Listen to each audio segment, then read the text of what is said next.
Assalamualaikum students. Today we are going to start a new topic which is about adjacent, complementary and supplementary angles. First is adjacent angles. What are adjacent angles? Angle LMO and angle NMO are known as adjacent angles. किन दो angles की बात हो रही है? Angle LMO and angle NMO. ठीक है, ये दोनों angle adjacent angles हैं because they have a common side MO and a common vertex M. ये दोनों एंगल्स हमारे पास adjacent एंगल्स क्यों है? बिकॉज इनकी एक कॉमन साइड आ रही थी विच इज MO और इनका एक कॉमन वर्टेक्स है विच इज M. ठीक है, so that's why these two angles are adjacent angles. That means कि एडजेसेंट एंगल्स होने के लिए लाजमी है कि एक तो कॉमन साइड हो उनकी, ठीक है, और उनका एक कॉमन वर्टेक्स हो. ठीक है, अगर ये दो चीजें होंगी किसी भी दो एंगल्स में तो वो एक दूसरे वो क्या होंगे? एडजेसेंट एंगल्स होंगे. Alright, now turn your page number 128. हमारे पास कुछ एक्सेप्शनल केस पे आ जाते हैं बट दीज आर एक्सेप्शंस. ठीक है, अब यहाँ पे मेरे पास एक केस गिवन है in the above figure. Angle ABC and angle BCD have a common arm. इनका कॉमन आर्म तो है हमारे पास, ठीक है, but do not have a common vertex. But इनका कोई कॉमन वर्टेक्स नहीं है, therefore angle ABC and angle BCD are not adjacent. ठीक है, मतलब आपको समझ आ रही है ना कि common arm and common vertex होना लाजमी है दो एंगल्स के एडजेसेंट होने के लिए. अगर एक भी चीज नहीं होती, अगर common arm and common vertex नहीं है तो वो एडजेसेंट नहीं होगा. कॉमन वर्टेक्स या कॉमन आर्म नहीं है तब भी वो एडजेसेंट एंगल्स नहीं होंगे. ठीक है, दोनों चीजों का होना लाजमी है एडजेसेंट एंगल्स के होने के लिए. Now similarly in the figure below, angle PQR and angle PQS. Angle PQR and angle PQS have a common arm and a common vertex Q but are not adjacent because they are overlapping. ठीक है, अब एक और हमारे पास एक और scenario क्या आ रहा है? कॉमन आर भी है, कॉमन वर्टेक्स भी है, बट वो एडजेसेंट नहीं है क्योंकि ये ओवरलैपिंग है. मतलब ये एंगल्स क्या है? ओवरलैप करें एक दूसरे के साथ. सो उस केस में भी एडजेसेंट एंगल्स नहीं होंगे दो एंगल्स. ठीक है, अब यहाँ पे do you know two houses will be adjacent to each other if they have a common wall. Obviously two houses जो है एक दूसरे के एडजेसेंट कब होंगे? जब if when they will have a common wall. ठीक है, जब उनके पास क्या होगी? एक कॉमन वॉल होगी, then two houses will be adjacent to each other. ठीक है, name the adjacent angles in the given figures. आपके पास एक फिगर्स गिवन है, ठीक है, आपने इनमें जो भी एडजेसेंट एंगल्स आ रहे हैं उनके नेम लिखने हैं. ठीक है, अब फर्स्ट फिगर में जो एडजेसेंट एंगल्स हैं वो क्या है? PQR एक तो एडजेसेंट एक तो एंगल है, ठीक है, एंड देन SQR. ठीक है, both these angles are adjacent angles. इसी तरह इस केस में दो एंगल्स कौन से हैं? एक MON है एंड देन एंगल PON है. ठीक है, both these angles are adjacent angles. Alright, now next is complementary angles. What are complementary angles? Two angles are complementary if their sum is 90 degree. दो angles हमारे पास complementary कब होंगे? जब उन दोनों एंगल्स का सम हमारे पास 90 डिग्री के इक्विवेलेंट आ रहा होगा. ठीक है, in the given figure angle ABC and angle CBD are complementary angles because इन दोनों एंगल्स का सम मेरे पास 90 डिग्री के इक्विवेलेंट आ रहा है. ABC एंगल का सम क्या है? ABC एंगल क्या गिवन है? 25 डिग्री एंड CBD एंगल क्या गिवन है? 65 डिग्री. ठीक है, इन दोनों एंगल्स का सम मेरे पास 90 डिग्री के इक्विवेलेंट आ रहा है. So both these angles are complementary angles. Alright, supplementary angles. Two angles are supplementary if their sum is 180 degree.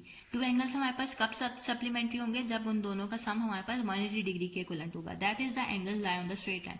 That means के जो स्ट्रेट लाइन पे एंगल्स लाई कर रहे होंगे वो भी हमारे पास सप्लीमेंट्री एंगल्स ही होंगे बिकॉज स्ट्रेट लाइन्स पे जो भी एंगल्स लाई कर रहे होते हैं उनका सम 180 डिग्री के इक्विवेलेंट होता है. ठीक है, अब यहाँ पे स्ट्रेट लाइन है, इन पे दो एंगल्स कौन से लाई करें? एक एंगल 130 डिग्री है एंगल RST और एक एंगल UST है which is equal to 50 degree. ठीक है, दोनों एंगल्स का सम आपके पास 180 डिग्री के इक्विवेलेंट आएगा. ठीक है, देयरफॉर एंगल RST है angle TSU lie on a straight line and are supplementary. Obviously ये दोनों एंगल्स एक तो स्ट्रेट लाइन पे लाई करे थे, दूसरा दोनों एंगल्स का सम 180 डिग्री के इक्विवेलेंट था. ठीक है, तो both these angles are supplementary angles.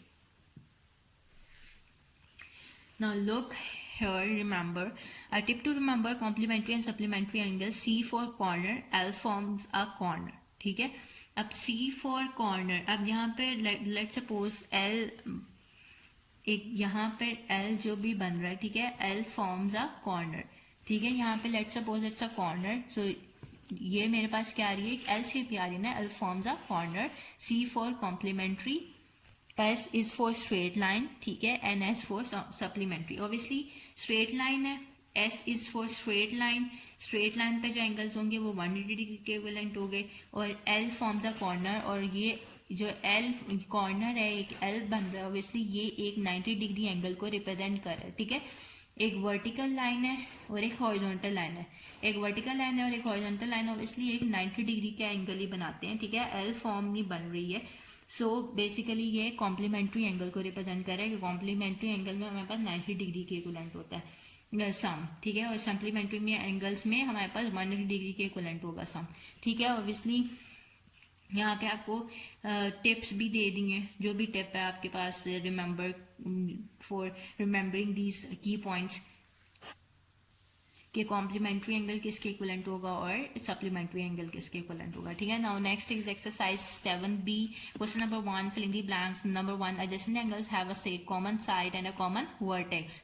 ए में क्या आएगा ब्लैंक में? Vertex. B, the sum of two angles is 90 degree, then the angles are complementary. Obviously two sums का जब एंगल दो एंगल्स का सम 90 डिग्री के इक्विवेलेंट होगा तो वो एंगल्स कॉम्प्लीमेंट्री कहलाएंगे, ठीक है। तो ब्लैंक में क्या लिखना है? कॉम्प्लीमेंट्री।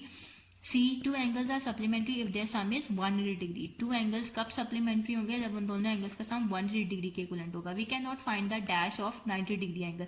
ऑब्वियसली 90 डिग्री एंगल है तो 90 एक ही एंगल अगर आपके पास 90 डिग्री के इक्विवेलेंट होगा तो हम उसका कोई भी कॉम्प्लीमेंट्री एंगल नहीं फाइंड आउट कर सकते, ठीक है। सो यहाँ पे आपने क्या लिखना है? Complementary. If an angle is 85 degree it's supplementary angle will be 95 degree. 85 में 95 में ऐड करती हूँ तो 180 डिग्री के इक्विवेलेंट आएगा। सो इसका सप्लीमेंट्री एंगल क्या होगा? 85 में क्या ऐड करूंगी? 180 डिग्री आ जाएगा 95 डिग्री, ठीक है। सो 85 का सप्लीमेंट्री एंगल क्या आ गया? 95 degree.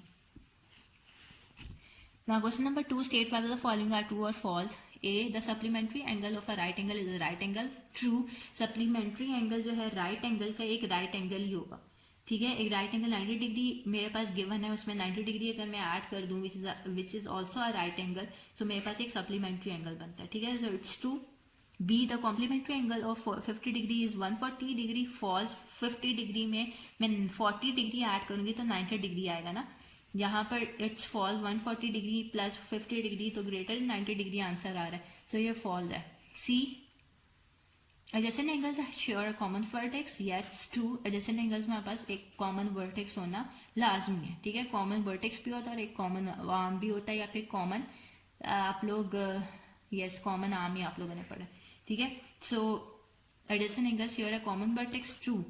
D, if angle ACB is equal to 120 degree and angle KLM is equal to 60 degree, then they are supplementary angles. Obviously 120 degree plus 60 degree मेरे पास 180 degree के equivalent आ रहा है, so both these angles are supplementary angles, so it's true. E, the supplementary angle of an acute angle is also an acute angle. False. Supplementary angle of an acute angle, let's suppose मैं 60 degree एक ले लेती हूँ, acute angle है which is less than 90 degree, ठीक है।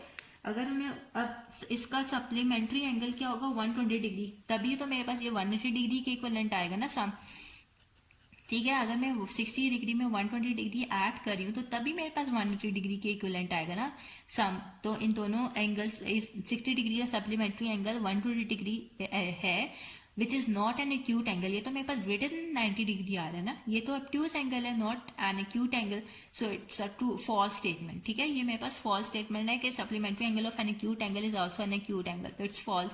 जरूरी नहीं कि सप्लीमेंट्री एंगल एक एक्यूट एंगल का जो भी सप्लीमेंट्री एंगल है वो भी एक्यूट ही हो, ठीक है। So it's false. Now page 130, this question number 3 is your homework, alright. आप इसको इजीली सॉल्व कर सकते हो। Question number 4 is find the complementary angle of the given angles. अब 65 डिग्री में मैं क्या चीज ऐड करूंगी? मेरे पास 90 डिग्री आ जाएगा, 25 डिग्री, ठीक है। 65 degree plus 25 degree equal to 90 degree होगा, तो 25 डिग्री का कॉम्प्लीमेंट्री एंगल क्या होगा? 25 डिग्री। 12 डिग्री में मैं क्या चीज ऐड करूंगी? 90 डिग्री के इक्विवेलेंट होगा 78 डिग्री, सो 12 डिग्री का कॉम्प्लीमेंट्री एंगल क्या होगा? 78 डिग्री। 82 डिग्री का कॉम्प्लीमेंट्री एंगल होगा 8 degree, because 82 plus 8 is equal to 90 degree. And इसी तरह 47 का कॉम्प्लीमेंट्री एंगल क्या होगा? 43, so 47 plus 43 is equal to 90 degree. Question number 5, find the supplementary angle of the angle below of the given angles. अब given angle से इनका supplementary angle find out करना है। 165 डिग्री में मैं क्या ऐड करूं तो मेरे पास 180 डिग्री आएगा, 15 डिग्री, ठीक है। ऑब्वियसली 15 डिग्री में अगर 165 डिग्री में ऐड करती हूँ तो मेरे पास 180 डिग्री सम आता है, ठीक है। तो 165 डिग्री का कॉम्प्लीमेंट्री एंगल क्या है, 15 डिग्री। 49 डिग्री का कॉम्प्लीमेंट्री एंगल क्या होगा, 131 डिग्री, बिकॉज इन दोनों का सम मेरे पास 180 डिग्री के इक्विवेलेंट आ जाएगा। 88 डिग्री का सप्लीमेंट्री एंगल क्या होगा, 92 डिग्री। इसी तरह डी पार्ट 127 डिग्री का सप्लीमेंट्री एंगल क्या होगा, 53 degree. Alright, now question number 6 is find the complementary angle x in each of the following right angles using a protractor. Okay, with the help of protractor आप लोगों ने इन angles को measure करना है। For first of all, first one is this one. Sorry, आपने इस angle को measure करना है ना, यहाँ से आपने यूं measure करना है, ठीक है। आपके पास ये एंगल आ रहा है 55 डिग्री के इक्विवेलेंट, ठीक है। 55 प्लस 35 आपके पास क्या होगा, 90 डिग्री। दैट मीन्स के जो आपने एंगल मेजर किया है वो आपने बिल्कुल ठीक मेजर किया है, ठीक है। तो 55 डिग्री इस x डिग्री का क्या वैल्यू आएगी, 55 डिग्री, ये 55 डिग्री के इक्विवेलेंट होगा। इसी तरह आपने इस एंगल को मेजर करना है, ये आ रहा है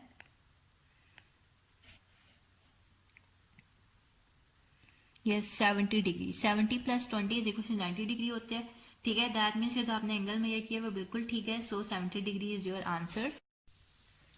इट्स पार्ट सी, आपने इस एंगल को मेजर करना है तो आप इस वे में इसको मेजर करोगे, ठीक है।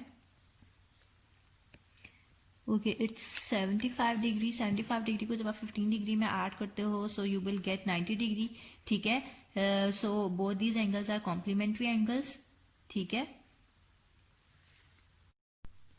Question number 7, find the value of y in the given set of supplementary angles. अब यहाँ पे हमारे पास सप्लीमेंट्री एंगल्स गिवन है, हमें y की वैल्यू फाइंड आउट करनी है। Like in this part A, this angle is 44 degree, ठीक है, और ये y हमें फाइंड आउट करना है। As these are supplementary angles, so you know that the sum of supplementary angles are equals to 180 degree, ठीक है। आपको पता है कि सम ऑफ सप्लीमेंट्री एंगल्स किसके इक्वल होता है, 180 डिग्री के लिए, 180 डिग्री के। सो मैंने इन दोनों एंगल्स के सम को 180 डिग्री के इक्वल पुट कर दिया, ठीक है। अब यहाँ से मुझे y की वैल्यू फाइंड आउट करनी है। यहाँ पे 44 ऐड हो रहा है, जब मैं इक्वलिटी की दूसरी साइड पे इसको शिफ्ट करूंगी तो ये यहाँ जाके माइनस हो जाएगा, ठीक है। तो 180 minus 44 degree is equal to 136 degree. Alright, अब सो y की वैल्यू क्या आ गई, 136 डिग्री। अब हमें कैसे पता चलेगा कि जो हमने y की वैल्यू फाइंड आउट की है वो ठीक है या नहीं। आप इन दोनों एंगल्स को सम करके चेक कर लो कि क्या इन दोनों एंगल्स का सम 180 डिग्री के इक्वलेंट आता है। So yes, 44 degree plus 136 degree is equal to 180 degree होता है, ठीक है। तो दैट मीन्स कि जो आपने y की वैल्यू निकाली है वो बिल्कुल ठीक है। Alright, now it's next part E. Okay, part E को आपने बिल्कुल वैसे ही सॉल्व करना है जैसे अभी आप लोगों ने पार्ट ए सॉल्व किया था, ठीक है। These two are supplementary angles और आप लोगों को पता है कि sum of supplementary angles is always equals to 180 degree, ठीक है। तो हमने इन दोनों एंगल्स के सम को 180 डिग्री के इक्विवेलेंट पुट कर दिया।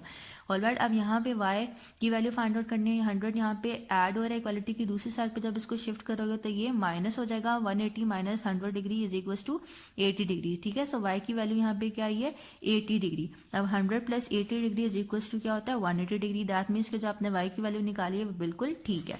अब इसके जो आपने पार्ट सॉल्व करने हैं वो है part B, C, D and F. Part B, C, D and F is your homework. बिल्कुल ऑन द सेम पैटर्न इसको सॉल्व करना है। दोनों एंगल्स का सम 180 डिग्री के इक्विवेलेंट ले लेना, ठीक है।